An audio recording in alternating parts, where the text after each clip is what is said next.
Graphics के जरिए अब हम आपको बताने की कोशिश करते हैं कि भारत में परिवारवाद की जड़ें किस तरह से जमी हुई हैं, जिसका जिक्र प्रधानमंत्री नरेंद्र मोदी कई बार करते रहे और एक बार फिर से उन्होंने इसका जिक्र किया। भारत की सबसे पुरानी पार्टी कांग्रेस से शुरुआत कीजिए तो कांग्रेस सबसे पुरानी पार्टी है और कांग्रेस एक ही परिवार में कैसे कैद होकर रह गई है। फिलहाल इससे आजाद होने के आसार भी नजर नहीं आते हैं और जवाहरलाल नेहरू से लेकर देखिए किस तरीके से ये पूरी की पूरी चेन जो है वो बनी हुई है। जवाहरलाल नेहरू, उसके बाद इंदिरा गांधी, राजीव गांधी, सोनिया गांधी और उसके बाद राहुल गांधी और प्रियंका गांधी, यानी कि ये पूरा का पूरा परिवार कैसे राजनीति और इसी परिवार के बीच कांग्रेस की पूरी राजनीति चलती रही है। तो भारतीय राजनीति में परिवारवाद, जिस परिवारवाद को कांग्रेस ने आगे बढ़ाया, बार बार इसका जिक्र प्रधानमंत्री की तरफ से किया जाता रहा है कि इससे राजनीति को निकालना बहुत जरूरी है। यह समझना होगा कि पार्टी परिवार नहीं होती और परिवार को पार्टी तक किस तरीके से बांध कर रखा जाता है, इसे निकालने की जरूरत है।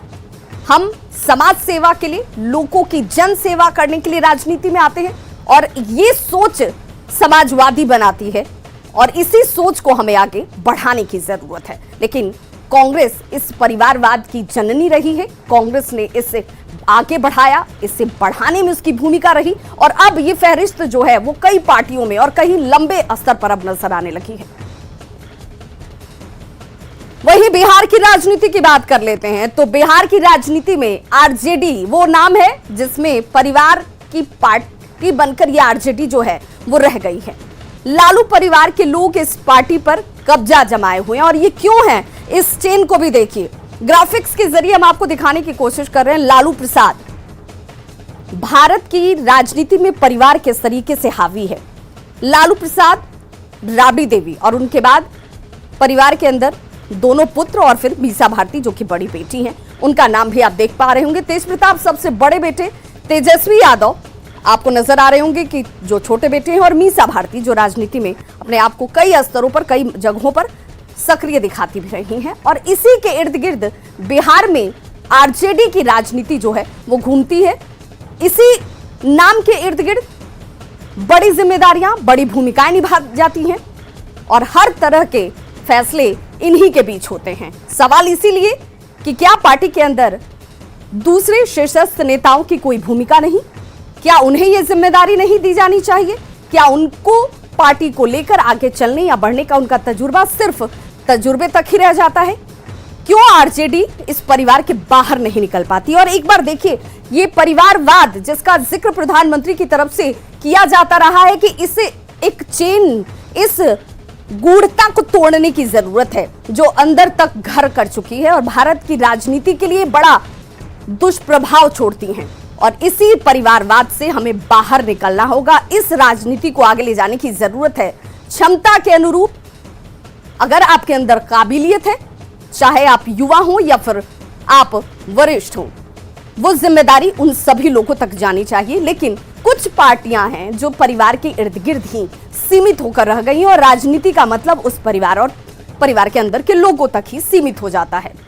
बिहार से आगे निकलिए, झारखंड जो कि अब बिहार से अलग राज्य हो चुका है, झारखंड की राजनीति की भी बात कर लेते हैं। तो यहां पर भी अगर झारखंड में जेएमएम की बात की जाए तो ये भी सिर्फ दो चेहरों में ही सिमटकर पार्टी रह गई है। शिबू सोरेन परिवार का कब्जा है जेएमएम पर और जेएमएम में शिबू सोरेन और उनके सुपुत्र हेमंत सोरेन जो कि इस वक्त झारखंड के मुख्यमंत्री के तौर पर अपनी भूमिका अदा कर रहे हैं। इसी नाम के इर्द गिर्द जेएमएम पार्टी जो है वो सीमित है और इसी में राजनीति घूमती रही है। यही राजनीति का झारखंड में जेएमएम की राजनीति की अगर बात की जाए तो यही वो दो चेहरे हैं, इन्हीं के इर्द गिर्द पूरी की पूरी पार्टी और राजनीति चल रही है।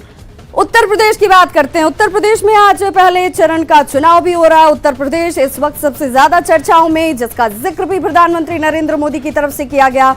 चुनाव से पहले उन्होंने कहा कि परिवारवाद की परिभाषा देखनी हो और कैसे ये परिवारवाद हमारी इस राजनीति को गंदा करे जा रहा है, उसका एक ज्वलंत उदाहरण उत्तर प्रदेश में भी देखिए, जहां आज विधानसभा चुनाव की शुरुआत हुई है पहले चरण की। प्रमुख पार्टी एसपी और एसपी पर मुलायम सिंह परिवार का कब्जा रहा है। ये हम क्यों कह रहे हैं, जरा इन ग्राफिक्स के जरिए और इन चेहरों को जिसे आप भली भांति जानते पहचानते भी हैं। मुलायम सिंह यादव सबसे बड़े मुखिया के तौर पर जिनसे एसपी की पहचान है, उनके बाद अखिलेश यादव को जिम्मेदारी मिलती है। उनकी पत्नी डिंपल यादव आपको नजर आ रही होंगी, तेज प्रताप और अपर्णा यादव। हालांकि अब अपर्णा यादव जो हैं वो बीजेपी में शामिल हो चुकी हैं। उन्होंने भी कहा कि जिस तरीके से प्रधानमंत्री नरेंद्र मोदी की कार्यशैली रही है, जिस तरीके से हिंदुत्व को लेकर उनकी सोच रही है, जिस तरीके से देश को एक परिवार और परिवार ये देश में काम करने वाले तमाम लोगों और उनकी भूमिका, उनके अपने अपने कार्य कुशलता और क्षमता के अनुरूप उनकी तरफ से आपकी और नापी जाती है, यही कार्यशैली उन्हें पसंद आती है और इसीलिए एसपी से बाहर निकलकर उन्होंने बीजेपी का दामन थाम लिया। ये वो राजनीति के चेहरे हैं जो कि सिर्फ उत्तर प्रदेश की अगर बात करें तो परिवारवाद का एक ज्वलंत उदाहरण है, जिसकी चर्चा बार बार की भी जाती है। यूपी की ही एक और पार्टी है, पार्टी आरएलडी। अब आरएलडी का जब भी जिक्र आता है तो भारत में पारिवारिक राजनीतिक की अगर बात करें तो आरएलडी पर चौधरी चरण सिंह के परिवार का कब्जा रहा है। चौधरी चरण सिंह से शुरुआत कीजिए और उसके बाद देखिए अजीत सिंह और जयंत चौधरी। यही वजह है कि पीएम मोदी लगातार इस परिवारवाद को तोड़ने की बात करते रहे हैं, इससे बाहर निकल के बात करते रहे हैं। समाजवादी अगर आप अपने आप को कहते हैं, समाज के लिए काम करना चाहते हैं, राजनीति में आना चाहते हैं, तो सोच आपकी व्यापक होनी चाहिए, जन सेवा की भावना होनी चाहिए और सिर्फ कथन में नहीं, आप लोगों के हित में काम करें, परिवार से बाहर निकलकर काम करें। इसका जिक्र उनकी तरफ से किया जाता रहा है और भारतीय राजनीति में परिवारवाद का आरएलडी भी उदाहरण रहा है।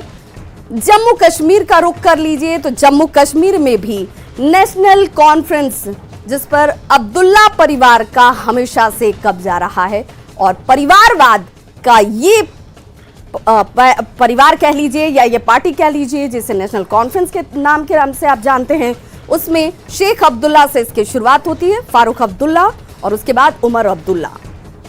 सवाल यही कि क्या अब्दुल्ला परिवार से बाहर नेशनल कॉन्फ्रेंस का कोई वजूद नहीं है? क्या उसके बाहर लोगों के लिए इसमें स्थान नहीं है? क्या ये पार्टी सिर्फ इन्हीं चेहरों के इर्द गिर्द घूमती रह जाएगी? ये सवाल इसलिए क्योंकि परिवारवाद जिसका जिक्र किया जाता है कि पार्टियों को इससे बाहर उबरने की जरूरत है, निकलने की जरूरत है, ये भूमिका, दायित्व, ये सारी चीजें दूसरों को क्यों नहीं हासिल होती हैं? ये सवाल इसीलिए पैदा करता है क्योंकि कई मौकों पर जब भी बात चेहरे और दायित्व की आती है तो इन्हीं लोगों के इर्द गिर्द राजनीति जो है वो घूम कर रह जाती है पार्टी की। जम्मू कश्मीर में पीटीपी का भी हाल कमोबेश यही है। आपके सामने दो चेहरे, दो नाम, दोनों नाम पहचान के मोहताज नहीं है, सभी ने बखूबी जानते हैं। मुफ्ती मोहम्मद सईद, उनकी बेटी महबूबा मुफ्ती, और देखिए इन्हीं चेहरों के बीच पीडीपी जो है वो सीमित नजर आती है और इसीलिए परिवारवाद यहां पर भी हावी नजर आता है। महाराष्ट्र का रुख करते हैं। महाराष्ट्र की पार्टी एनसीपी पर शरद पवार परिवार जो है, इस शरद पवार परिवार का कब्जा हमेशा से रहा है। एनसीपी की बात करें तो यहां पर शुरुआत शरद पवार से अगर कीजिएगा तो उसके बाद ये कड़ी आगे बढ़ती तो जरूर है लेकिन परिवार से बाहर नहीं निकल पाती, ये चेन अंदर ही घूमती रहती है। और देखिए कैसे ही शरद पवार से अजीत पवार को भूमिका दी जाती है, उन पर विश्वास किया जाता है, उन्हें जिम्मेदारी दी जाती है और उसके बाद सुप्रिया सूले नाम जुड़ता है युवा चेहरे के तौर पर, भरोसा किया जाता है युवा पर, लेकिन ये युवा भी परिवार के अंदर का ही, उसी पर ये जिम्मेदारी और उसी पर भरोसा भी। तो क्यों है ऐसी स्थिति, ये सवाल जरूर पैदा होता है। तेलंगाना की बात करते हैं। तेलंगाना की राजनीति में टीआरएस पर के चंद्रशेखर राव के परिवार का कब्जा है। ऐसा हम क्यों कह रहे हैं, इस ग्राफिक्स के जरिए जरा आप समझिए। के चंद्रशेखर राव जिनके ऊपर इस वक्त तेलंगाना, यहां पर लोगों ने भरोसा जताया मुख्यमंत्री की भूमिका के तौर पर इस वक्त निर्वहन करते हुए अपने दायित्वों का, और यहां पर भी परिवार कैसे हावी है। के चंद्रशेखर राव, उसके बाद के कविता और केटी रामाराव। ये वो स्थिति है जिस बीच यहाँ की राजनीति भी परिवार में ही समाहित होकर रह जाती है। इसके बाहर वो देख नहीं पाती या जानबूझकर देखना नहीं चाहती है और इसीलिए परिवारवाद से बाहर निकलने की बात की जा रही है। परिवार की भारत के अंदर कैसे पारिवारिक पार्टियां जो हैं वो सीमित बनकर रह गई हैं और इन्हीं के इर्द गिर्द उन पार्टियों का वजूद नजर आता है। सवाल ये कि आने वाले बड़े चेहरे, तजुर्बेकार चेहरे दूसरे भी हैं, उन पार्टियों में लंबे अरसे तक काम करने वाले लोगों की फहरिस्त लंबी होती है, लेकिन उन्हें ये जिम्मेदारी, वो विश्वास नहीं दिया जाता। कई ऐसे युवा चेहरे हैं जिन्होंने कई मौकों पर इन पार्टियों को विजयश्री हासिल कराई है। उनका लोगों के साथ जुड़ाव ज्यादा रहता है, लोगों के बीच उनकी पैठ ज्यादा होती है, लेकिन इसके बावजूद उन्हें जिम्मेदारी नहीं दी जाती। तो सवाल उठना लाजमी है कि क्यों पार्टी का मतलब परिवार और परिवार पार्टी तक बनकर सीमित। कर्नाटक की बात कर लेते हैं। कर्नाटक की प्रमुख पार्टी है जेडीएस। आप बखूबी से जानते होंगे। आपके सामने ग्राफिक्स के तौर पर चेहरे भी हैं। डीसी रमन्ना और रेवन्ना, इन दो चेहरों को हमने नहीं दिखाया है, सिर्फ यहां पर एक सांकेतिक रूप देने की कोशिश की गई, लेकिन नाम से आप बखूबी वाकिफ हैं। जेडीएस पर पूर्व प्रधानमंत्री एचडी देवगौड़ा की पार्टी का कब्जा है। JDS, HD Deve Gowda, HD Kumaraswamy, DC Ramanna, Revanna और निखिल प्रज्वल, ये वो नाम है जहां देखिए बड़े चेहरे से लेकर एचडी देवगौड़ा से शुरुआत जरूर हुई, एचडी कुमारस्वामी और उसके बाद डीसी रमन्ना, रेवन्ना और निखिल प्रज्वल, लेकिन इन्हीं के बीच ये परिवार की पार्टी जो है वो घूम रही है। आंध्र प्रदेश तेलंगाना की प्रमुख पार्टी टीडीपी, इस टीडीपी पार्टी का भी जिक्र यहां जरूर किया जाएगा क्योंकि टीडीपी पर चंद्रबाबू नायडू के परिवार का कब्जा है। टीडीपी की अगर बात करें तो एनटी रामाराव, चंद्रबाबू नायडू और फिर नारा लोकेश, ये वो नाम है जहां पर टीडीपी सीमित हो जाती है। यूं कहें कि शुरुआत होती है और यहीं पर आकर खत्म हो जाती है, और आगे अगर ये चेन बढ़ेगी आने वाले सालों में, आने वाले वक्त में, तो भी इस परिवार के अंदर ही ये चेन घूमती नजर आएगी। और इसीलिए भारत की पारिवारिक पार्टियां कैसे अपने अंदर ही पार्टी को समाहित रख लेती हैं, इसी को पार्टी का वजूद बना देती हैं। पार्टी की सच्चाई यहीं तक रह जाती है और बड़ी भूमिका सिर्फ पार्टी के अंदर निकलने वाले चेहरों तक ही दी जाती है। तो सवाल यही कि परिवारवाद से आखिर ये पार्टियां बाहर कब निकलेंगी। डीएमके, एम करुणानिधि, एम के स्टालिन, उदयनिधि स्टालिन, ये पार्टियां चुनाव लड़ती हैं लोकतंत्र के नाम पर, लेकिन इन पार्टियों में ही लोकतंत्र नहीं है। जिस लोकतंत्र की सबसे बड़ी खूबसूरती होती है लोगों के साथ, उनके विश्वास के साथ, सबको साथ लेकर चलने की, सब पर भरोसा जताने की, सबको दायित्व देने की, वो ये लोकतंत्र की परिभाषा जब कुछ खास पार्टियों, कुछ खास चेहरों पर आती है तो वही खत्म हो जाती है। ऐसे में ये पार्टियां लोकतंत्र के लिए किस कदर खतरा है, सहजता से समझा जा सकता है। प्रधानमंत्री यही बात बार बार कह रहे हैं कि हमें इस परिपाटी को खत्म करने की जरूरत है, हमें इस ट्रेंड को तोड़ने की जरूरत है, हमें इस बात को समझने की जरूरत है कि आज हम जिस जनसेवा में